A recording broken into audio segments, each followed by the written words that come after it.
My name is Timothy Elliott. I'm a top 10 ranked fighter in the UFC. My next opponent is Ben Nguyen, fighting in New Zealand. My last fight with Louis Smolka, I got fight of the night. I wasn't very happy with my performance. I couldn't really stick to the game plan. But at the same time, I went out there, I got the job done, I got the win. My coaches were proud of me, my family was proud of me.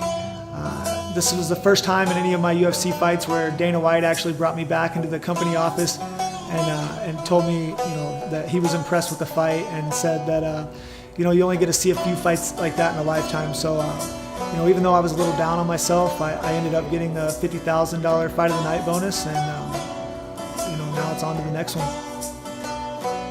I heard some bad news that Joseph Benavidez, he blew his knee out, a pretty severe injury, and it put him out of his fight against Ben Nguyen.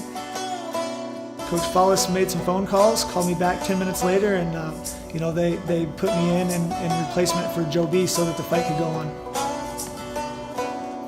The preparation for this fight was, it was a super easy transition. The team, the coaches that I come up here to work with, they were already preparing for this fight. Joe B trains at the gym that I'm here training at. His coach is Robert Follis. That's the coach that I'm here working with. So the opponent changed, the game plan, the strategy, all the training partners stayed the same. So it was an easy transition. I feel a little awkward hitting pads. It's not something that I do a lot of, and being able to look good hitting pads with somebody, it takes some time. It takes a little bit of choreography, and I don't have a lot of time here. I don't have my main pad guy. James Krause is usually the guy holding pads for me. So I've been lucky enough to have one of my coaches from Tough 24. He lives here in Vegas. He's coming up to the UFC headquarters and holding pads for me. He was also on season 25 of The Ultimate Fighter. He's pretty much like the pad guy for everybody here in Vegas. A lot of the guys in the UFC, a lot of pro fighters here in Las Vegas use him, and I was lucky enough to have him as my coach on Tough, so I already knew the guy. I know what he's about. He's a really solid person, and he's a wizard holding pads. So it's hard for me. I'm not a real technical striker, and I'm a little bit of a mess and chaotic hitting pads. And Eddie can pick that shit up, and he does a good job at making me look good.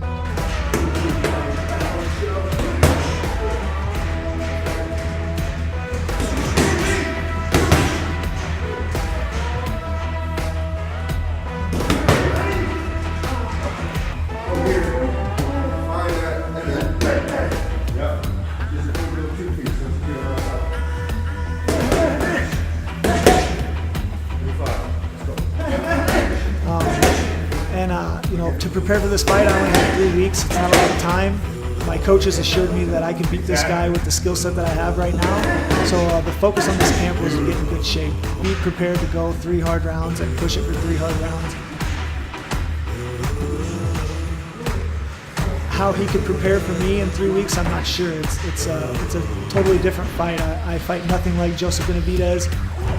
We're total opposites. We're different body types. So I think it's going to be a little different and a little more difficult for him. But again, he was fighting the #1 guy in the world in Joe B, and now he's fighting a guy who's 10 or 12, whatever I am. So it's a step down for him. So I'm excited about the fight. I think it's a good matchup, and